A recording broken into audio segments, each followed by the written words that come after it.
오늘이 전 세계에서 그리고 1년 중에 한 해 중에 가장 전 세계적으로 떠들썩한 그 날이죠. 성탄절이에요.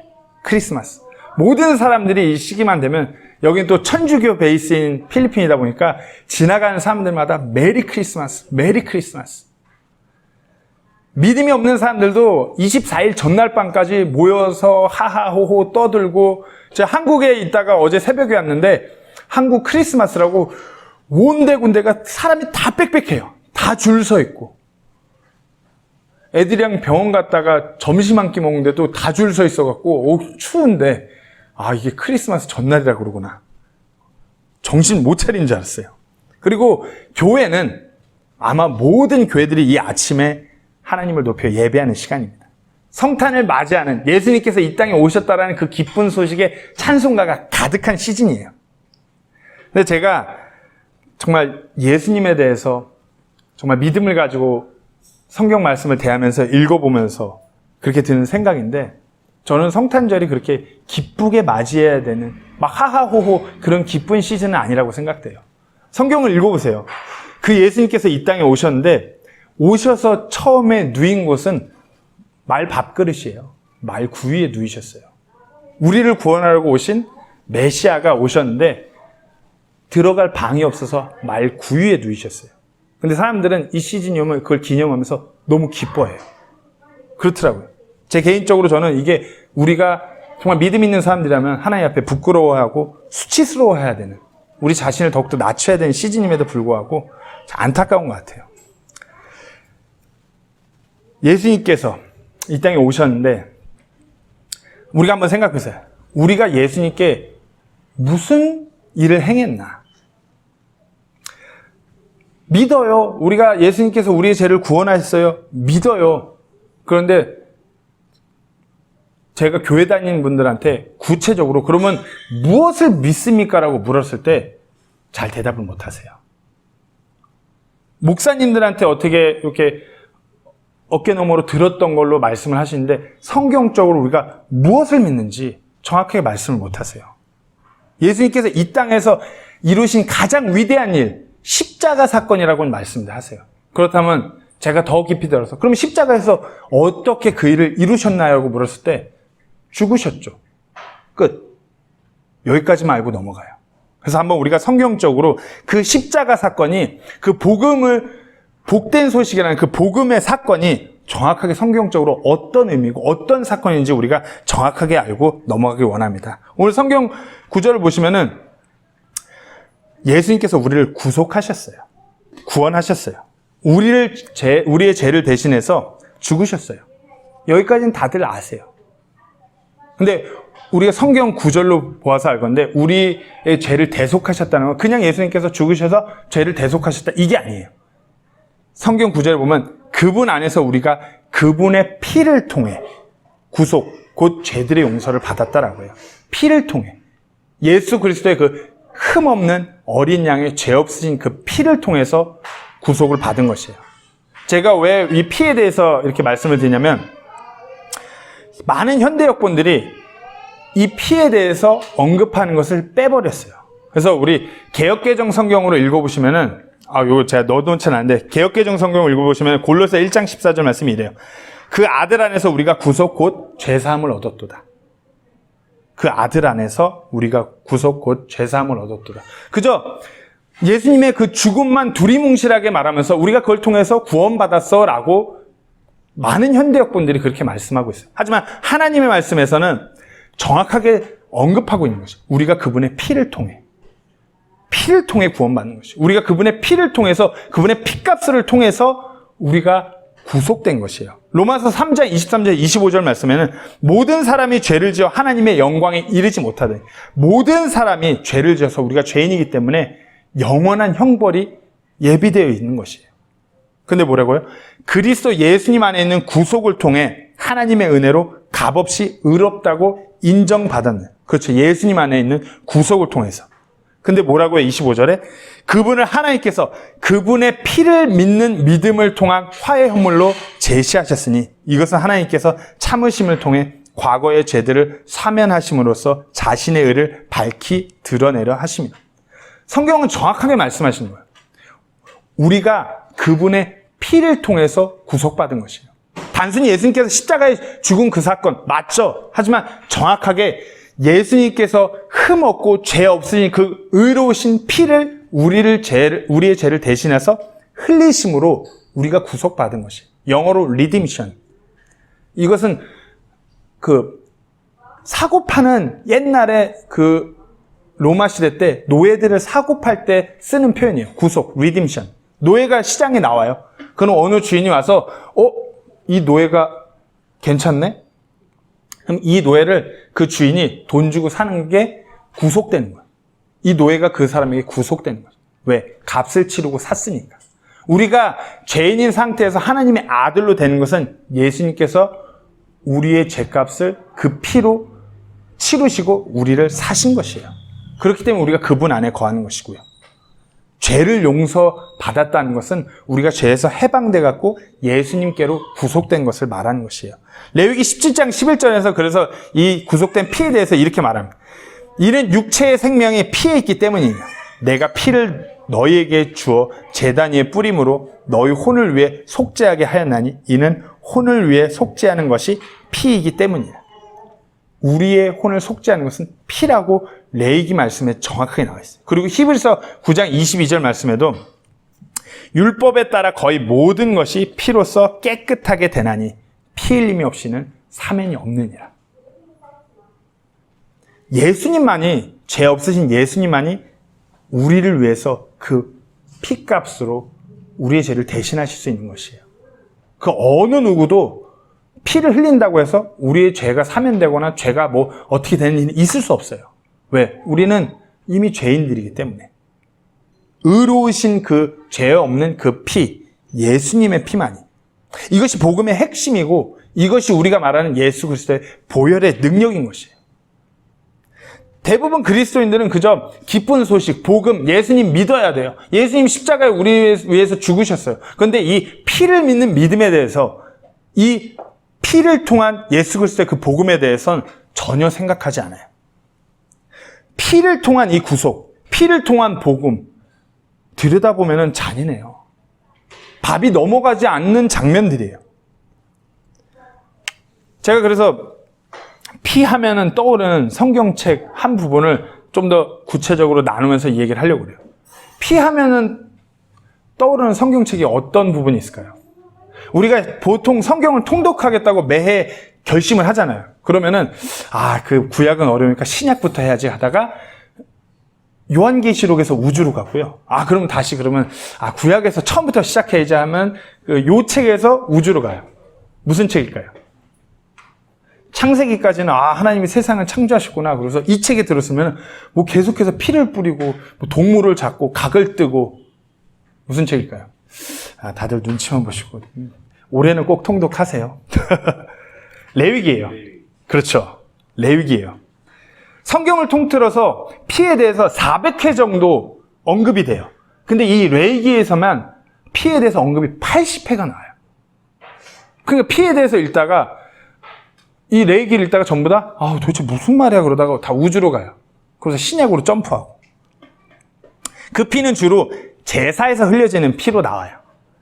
제사, 번제 헌물을 드리는 장면에서 계속해서 피가 나와요.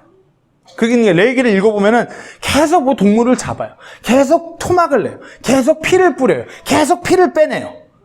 도대체 무슨 내용인가? 근데 이 레위기를 정확히 읽어보면 이 피를 통한 구속, 이 피를 통한 죄 용서에 대해서 계속해서 묘사하는 것이에요. 어떤 거예요? 예수님께서 십자가에서 흘리실, 우리의 죄를 대신하여 흘리신 그 피에 대해서 계속 묘사하는 것이에요. 특별히 레위기 1장은 죄로 인한 번제 헌물, 즉 죄로 인한 제사를 드리는 장면이에요. 우리가 이 1장 예수님의 피를 통해서 우리가 우리의 죄를 용서받았음을 분명히 알 수 있는 구절이에요. 자, 그럼 레위기 1장을 한번 읽어볼 건데 여기서 제가 한번 질문을 드리고 시작하려고 합니다. 제사는 누가 하나님께 드리나요? 제사. 그렇죠. 대부분이 제사장이라고 말씀들 하세요. 근데 성경 레위기를 자세히 한번 읽어볼게요. 자, 레위기 1장 1절에서 9절 말씀입니다. 주께서 모세를 부르시고 그 회중의 성막에서 그에게 말씀하여 이르시되, 하나님께서 모세에게 하나님께 드려지는 그 번제헌물 제사에 대해서 이렇게 드려야 된다. 특별히 죄를 대속하는 그 번제헌물을 드리는 것에 대해서 하나님께서 모세에게 이렇게 말씀하신 거예요. 2절에 이스라엘 자손에게 말하고 그들에게 이르라. 너희 중에 누가 주께 헌물을 가져오려거든 너희는 가축에서 곧 소떼나 양과 염소떼에서 너희 헌물을 가져올지니라. 누가 가져오죠? 제사장이 가져오나요? 아니요, 당사자들이 가져오는 것이에요. 당사자들이. 3절에 만일 그의 헌물이 소의 떼에 태우는 희생물이면 그는 흠없는 수컷을 드리되 자원하여 자기 의지대로 회중의 성막문에서 주 앞에 드릴 것이요. 누가 드리죠? 죄 지은 사람이 드리는 것이요. 죄 지은 당사자가.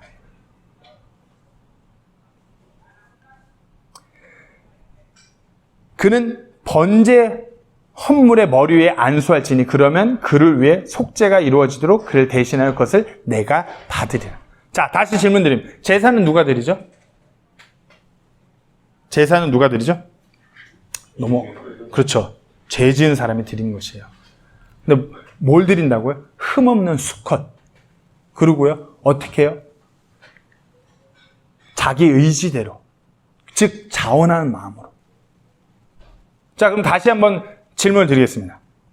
우리가 우리의 죄를 대신하여 우리의 죄를 대속하려면, 하나님께 우리의 죄를 용서받으려면 우리가 우리의 죄인 이 죄값으로 뭔가 하나님 앞에 드려야 되는데 우리가 드릴 수 있는 게 있나요? 없어요. 우리가 흠없는 우리의 죄값을 대신할 수 있는 그 피를 드릴 수가 없어요. 그러니까 어떤 헌물이 예비되어야 되냐? 예수님만이 예비되어야 되는 것이에요. 근데 예수님이 어떻게 해요? 억지로 자신의 피를 십자가에서 흘리신 것이 아니라 예수님께서 자기 의지대로, 즉 예수님께서 자원하셔서 우리의 죄를 대신하시고자 십자가에 달리셔서 그 피를 흘리신 것이에요. 이것이 우리가 레위기를 통해서 보는 우리 주 예수 그리스도의 그 피예요. 자, 이것이 예수님께서 구속 헌물이 된 그 장면이고요. 4절에 읽었으니까 5절부터 그는 주 앞에서 그 숫소를 잡을 것이요. 누가 잡죠? 죄 지은 당사자가 잡아요. 아론의 아들들인 제사장들은 그 피를 가져다가 회중의 성막 문 옆에 있는 제단 위 사방에 그 피를 뿌릴 것이며, 또 그는 번제헌물의 가죽을 벗기고 그것을 여러 조각으로 자를 것이요. 제사장 아론의 아들들은 제단 위에 불을 두고 불 위에 나무를 가지런히 놓을지니라. 아론의 아들들인 제사장들은 그 조각들과 머리와 기름을 제단 위에 불 위에 있는 나무에 가지런히 놓을 것이나 그가 그것의 내장과 다리를 물로 씻을 것이요. 제사장은 전부를 제단 위에서 태우는 희생물 곧 주께 향기로운 냄새로 드리는 화제 헌물로 삼을지니라. 자, 이게 그 헌물을 하나님께 드리는 방법이에요. 첫 번째가 뭐였죠? 드리기 전에 머리에 안수예요. 안수. 그 동물에게 내가 죄 지은 사람이면은 동물을 잡기 전에 그 동물한테 안수를 해요. 이게 뭐냐면은 내 죄를 이 가축에게 전가시키는 것이에요. 하나님 앞에 제가 지은 죄가 있어요. 율법을 어겼어요. 이 동물한테 내 죄를 전가시키고 이 동물을 죽이는 것이에요. 죽이고 토막을 내요. 그리고 피를 뿌려요. 그리고 그 뿌리고 나서 이제 그 조각들을 태워요. 철저하게 모든 피를 빼내서 그것을 다 태움으로 완전히 하나님 앞에 드려지는 것이에요. 한번 생각해 보세요. 이 동물을 잡는 행위가 쉬웠을까요? 이 동물을 잡는 행위가 쉬웠을까요? 소를 데리고 와요. 유대인들은 성인 13세가 되기 전까지는 죄에 대해서 묻지 않아요. 그러니까 13세가 되면은 유대인들이 이때 당시 13세부터는 자기가 죄를 지은 게 있으면 자기 죄값으로 제사를 드려야 되는 것이에요. 자기 몸보다 더 큰 소가 있어요. 그럼 자기의 죄를 전가시키고 나서 이걸 잡아야 되는데 어떨 것 같아요? 난리가 나는 것이에요. 소를 잡는 방법으로 이마에다가 이렇게 정을 쳐갖고 죽이는 방법이 있고요. 목을 이렇게 해가지고, 우리가 어린 친구들 있어 말을 디테일하게 못하겠네. 목을 이렇게 해가지고 피를 다 흘려갖고 죽이는 방법이 있어요. 아니면은 심장에다 한 번에 꼬챙이 같은 걸 찔러갖고, 창 같은 걸 찔러갖고 한 번에 죽이는 방법이 있어요. 자, 여기서 질문이에요.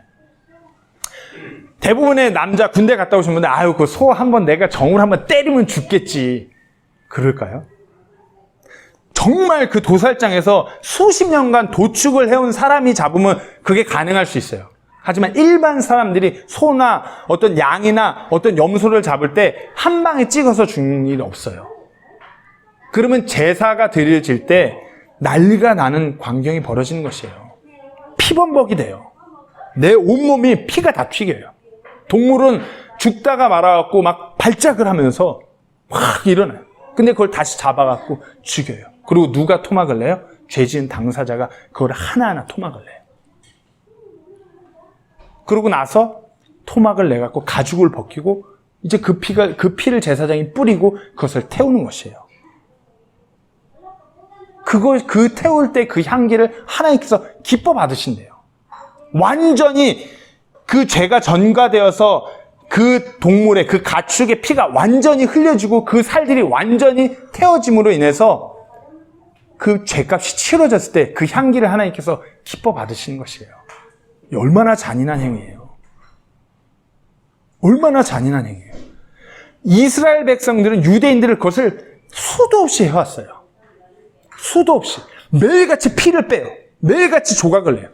자기의 죄를 대신해서 전가시키고 그것을 죽여요. 그리고 그것을 태워요. 그 연기가 올릴 때 하나님께 기뻐 받으신대.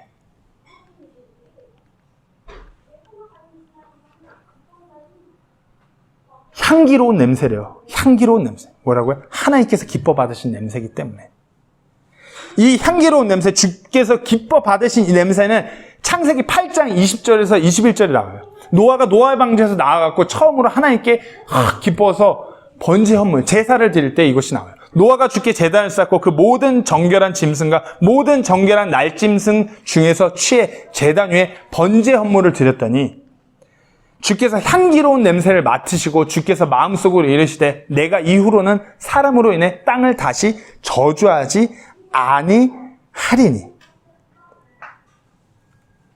이게 하나님이래요. 한번 상상해 보세요. 내 죄 때문에 내가 이제 이 피를, 동물을 잡아서 이 피를 죽여야 돼요. 막 피범벅이 되면서 막 트라우마 오겠죠. 그렇잖아요. 우리는 신약교회니까, 우리는 신약교회 성도들이니까 이런 제사를 하지 않아요. 하지만 만약에 우리가 이 제사를 지금 한다고 생각해 보세요. 여기다가 지금 제가 뭐 염소 한 마리를 놓고, 소는 도저히 잡을 자신 없어요. 염소 한 마리를 놓고 잡는다고 생각해 보세요. 트라우마가 올걸요? 온 피가 사방에 다 튀어요. 막 내가 무슨 연쇄살인마가 된 것 같고. 근데 죽인 걸로 끝이 아니라 그걸 내가 또 토막을 내야 돼요. 그거 얼마나 잔인한 행위예요. 근데 그 토막을 낸 것을, 그 피를 다 빼낸 것을 막 뿌려야 돼요. 사방에. 너무나 잔인한 행위예요. 무슨 제사를 그냥 성경책 말고 거룩하게, 무슨 거룩한 의식, 장엄한, 아주 경배하는 거룩한 의식, 이렇게 생각할 수 없어요. 정확하게 그려보면 진짜 잔인한 행위예요. 근데 그렇게 그 잔인한 행위라고서 하나님께서 기뻐서 그 향기를 받으신대. 제가 이거 디테일하게 막 설교문을 써놨다가 우리 어린 친구들이 있어서 다 스킵합니다. 아마 대부분 사람들이 이거 하다가 졸도할걸요. 실질적으로 그 이스라엘에 있는 대학교에서는 이 제사를 실습한대요. 그리고 한국에서도 뭐 신학생들이, 유학 간 학생들이 거기서 직접 같이 도사를 한대, 도축을, 제사를 드리려고. 그러다가 막 같이 그런 신학생들이 모여갖고 소 잡겠다가 옆에서 제일 덩치 큰 남자가, 저 같은 사람이 내가 한번 잡아볼게! 그러면서 내가 이 미간에다 한 방에 정을 찍어갖고 죽일 테니까 자, 나만 믿어! 꽝! 빗나가요. 빗나가서 눈을 찔러요. 막 피를 흘리면서 소가 막 들고 일어나요. 막 피가 줄줄 흘리면 소가 들고 일어나요. 옆에 어떤 여자 간사들은 기절해요. 어떨 것 같아요? 막 남자들 막 벌벌벌 떨면서 다시 소를 잡아요. 이게 제사의 현장이에요. 잔인하게 그지없는 장면이에요. 근데 그 끝에 하나님께서 그것을 끝내고 그 태운 연기를, 그 향기의 냄새를 기뻐하셔요. 하나님께서 이 냄새를 맡으시고 기뻐하시는 하나님이래요. 뭔가 잔인한 것 같고, 뭔가 하나님 왜 그러시지? 이런 생각이 드는 하나님이에요. 너무 잔인하게 그지없어요. 근데 한번 생각해 보세요. 이 제사가 예수 그리스도의 우리의 죄를 대속하시는 그 십자가 사건의 예표예요. 철저하게 그 피가 완전히 흘려져 갖고, 완전히 죽으셔갖고, 완전히 그 피가 뿌려졌을 때 우리의 죄가 대속되는 것이에요. 완전히 잔인하게 예수님께서 그 모든 피를 쏟아내시고 죽으셔야 하지만 그것을 하나님께서 기뻐 받아주시는 거죠. 왜? 죄가 제거됐기 때문에. 우리의 죄가 제거됐기 때문에. 하나님께서 가장 기뻐하시는 것은 예수님께서 그 피 흘려 죽으실 때 하나님께서 기뻐하실 수밖에 없는 것은 우리의 죄가 그때 용서받았기 때문에, 우리의 죄가 대속됐기 때문에. 이것이 바로 복음이고 예수 그리스도의 피를 통한 구속인 것이에요. 이것이 바로 죄의 용서인 것이에요. 그냥 제가 예수님 믿어요. 예수님께서 저를 위해 십자가에 죽으셨어요. 아니죠. 예수님께서 정확하게 이와 같이 우리의 죄를 피값으로 사신 것이에요. 얼마나 우리가 잔인한 족속이에요. 아까 제가 말씀드렸죠. 안수한다고. 안수. 우리가 내 죄를 예수님한테 전가시킨 족속들이에요. 우리가 하나님의 자녀된 자들은 내 죄를 예수님한테 그렇게 예수님께서 완전히 모든 피를 쏟아 주게끔 내 죄를 예수님께 전가시킨 자들이에요. 내가 그렇게 예수님께 안수한 것이에요. 내 죄를 예수님께서 대신 치르셔요. 내 이 죄의 대속 값인 그 피를 철저히 쏟으시라고 예수님께 전가시킨 자들이에요. 그리고 예수님께서 십자가에 죽으심으로 그렇게 죄값이 치러진 것이에요. 우리의 죄의 문제가 해결되어 있는 이 예표. 하나님께서 우리의 죄가 해결됐기 때문에 기뻐 받으시는 것이에요.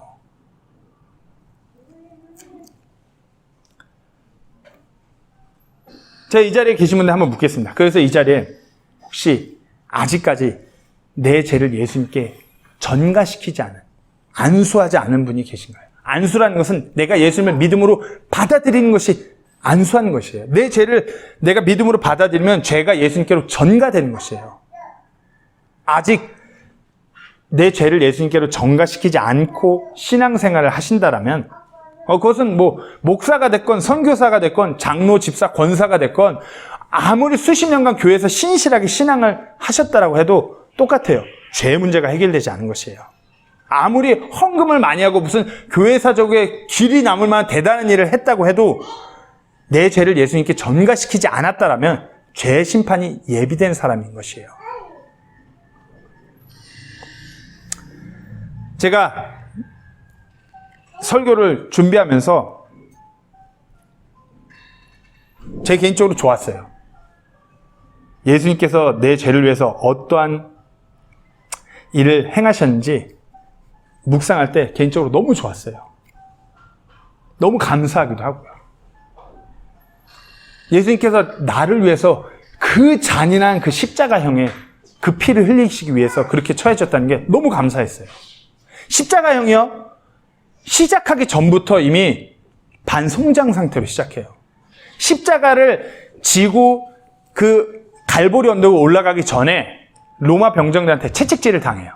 이거 패션 오브 크라이스트 이런 영화를 보셔서 알겠지만 그때 채찍은 그냥 가죽끈이 아니에요. 끝에다가 쇠조각 아니면 동물뼈 같은 건 끝에 매달아요. 그리고 2, 3m가 되는 한 2m 정도가 되는 채찍을 로마 병장들 위에서 저 멀리서 쳐요. 그러면 몸에 채찍이 한 번 감겼다가 채찍을 걷어낼 때마다 온 살이 다 뜯겨나가요. 얼굴 쪽이면 이런 머리카락이 다 뜯겨나가요. 그렇게 돼갖고 이미 과다출혈로 이미 쇼크 상태가 온 상태에서 십자가를 지워요. 그리고 십자가를 이제 반송창 출혈이 너무 심해갖고 쇼크가 온 상태에서 갈보리 언덕을 그 십자가를 지고 올라가는 게 십자가형이에요. 시작하기 전이에요. 그러고 나서 이 손목, 발목에 어마어마한 대못을 박아서 십자가에 매달아요. 그리고 가시면류관을 머리에 씌워요. 21번 쉴 때마다 이 지구의 이 중력은 계속해서 엄청난 고통에 내는 고통이면 고통을 익숙해지게끔 해서 고통을 못 느끼게 만드는데 계속해서 새로운 고통이 숨 쉴 때마다 와요. 그래서 많은 학자들은 예수님께서 십자가에 매달렸을 때 과다출혈이나 어떤 고통으로 인한 죽음이 아니라 숨을 못 쉬어서, 숨을 쉬면은 너무 고통스럽기 때문에 아마 숨을 억지로 참고 해갖고 질식사를 했을 것이다 라고 추정하는 사람도 있어요. 너무 고통스러우니까. 숨을 쉴 때마다 이 새로운 고통이 전해지니까. 그게 예수님께서 십자가에 매달리셔서 모든 피를 쏟아내기 전까지 당하신 고통이에요. 우리를 살리시려고, 우리의 죄를 대속하시려고. 제가 이 십자가 사건을 설교 준비해서 묵상하면서 좀 부끄럽더라고요. 예수님께서 나를 이렇게 내 죄를 대속하셔서 나를 그렇게 살리셨는데, 제가 이번에 한국에서 설교 준비하면서 막 병원 다니면서 막 이렇게 병원을 다니죠. 저희 아내 무슨 또 급하게 이렇게 뭐 제거하는 뭐 시술 아닌 시술 같은 것도 하고 막 검사하고 다니고 뭐 제거하고 병원비 막 카드로 다 결정하니까 거의 한도를 다 찍더라고. 그러면서 아유 장난 아닌데 이거 어떻게 하지? 내가 목회를 아니라 어떻게 뭐 돈 버는 거였으면 이런 거 걱정 안 하고 살 텐데. 순간 이런 생각이 들더라고요. 부끄럽더라고요. 예수님께서는 나를 위해서 정말 그 모진 고통, 그 모든 피를 쏟아내기 위해서 그렇게 했는데 나 이거 카드 하나 때문에 이런 생각하는 자신이 부끄럽더라고요. 한번 생각해 보세요. 우리가 성탄이에요. 크리스마스라고 세상은 떠들썩해요. 막 기쁜 소식, 막 종소리가 울리고 막 기쁘다 구주가 나셨다라고 하는데 예수님께서 나를 위해서 무슨 일을 행하셨는지 묵상하면 그저 기쁠 수 있나? 한번 생각해 보셔야 돼요. 피를 흘리신 것이에요. 내 죄를 대신하시기 위해서. 이것이 복음이고 이것이 기쁜 소식인 것이에요. 한번 한 주 삶을 돌이켜서 우리가 한번 생각해 보세요. 내가 예수님께서 나를 위해서 그 피를 흘리셨는데 내가 그 피에 합당한 삶을 살고 있었는가? 예수님께서는 이렇게 피 흘려야 되는 것을 아시고서 이 땅에 오셨어요. 그리고 예수님께서는 이 땅에 오셔서도 결단코 죄를 짓지 않기 위해서 내가 내 공의로운 피를 이 죄인들을 위해 흘려야지만이 이 죄사함이 되는 걸 아시기 때문에 끝까지 죄 짓지 않으시면서 그렇게 공적 사역 기간, 공생의 기간을 마무리 지신 예수님이에요. 너무 이런 예수님을 묵상하고 있는데 부끄러운 것이에요. 너무 이기적이에요. 나는 내 죄는 예수님한테 전가시키고 내 죄는 용서됐으니 나는 이제 괜찮아. 나 이제 살았어. 그러니까 답답하고 정말 안타까운 현실은 그것에 대해서 안일하게 생각하고 그것을 잊고 살아요. 예수님께서 내 죄를 대속하시기 위해서 무슨 일을 행하셨는지 잊고 살아요. 나 그리스도인이야. 나 교회 잘 다녀. 매주 교회 열심히 가. 나 헌금도 꼬박꼬박 해. 나 성경대로 믿는 성경 신자야. 그런 자랑이 어디 있어요?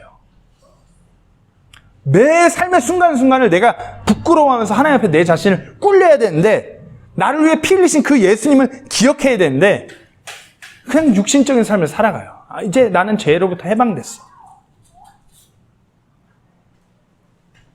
삶에 그분을 묵상하는, 그분의 말씀을 대하는 시간이 어디 있어요?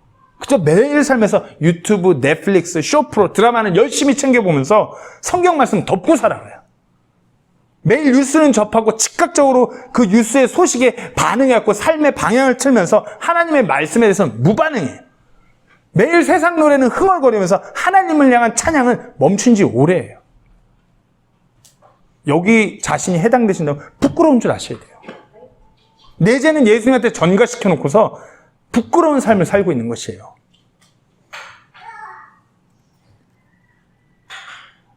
저도 그래요. 저 자신을 돌아볼 때 왜 이렇게 나약한가? 다른 믿음의 선배들은 전혀 흔들리지 않고 그런 목사님들 그렇게 막 나아가는데 나는 왜 이렇게 나약한가? 나는 그분의 은혜만을 생각하면서 나아가고 싶은데 이거 뭐 왜 이렇게 삐끄덕거리는가? 제가 우리 사랑하는 성도님들께 간절히 부탁드리면 우리가 그분의 피를 기억할 때 부끄러운 우리가 되지 말아야 됩니다. 우리가 진정 그분의 피를 통한 용서를 받았다면 그분께서 걸어가신 그 길을 따라가는 주님의 자녀가 되시기를 소망하셔야 됩니다. 절대로 이 은혜에 대해서 익숙해지고 무뎌지시면 안 돼요. 매번 다시 한번 레이기 말씀을 펴서 이 그림을 상상하세요. 막 피가 튀기고 조각을 내고 피가 줄줄줄 흘려갖고 모든 피를 쏟아내야지, 그리고 그 피를 다 태워야지만 끝나는 그 제사의 의식들을 떠올리세요. 예수님께서 그렇게 모든 피를 쏟아내신 것이에요. 말씀을 마무리하겠습니다. bless, 영어로 bless라는 단어는 모두 잘 아시죠? 뭐 God bless you, bless, 그죠? 이 bless라는 그 단어의 어원이 뭔지 혹시 아세요?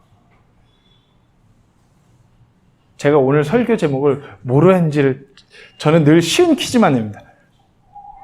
bless. 뭐 어떤 영어 단어랑 비슷하지 않아요? bleed. 피 흘리다예요. 우리가 축복, 진정한 축복은 그분의 피 흘림이 있기 때문에 가능한 것이에요.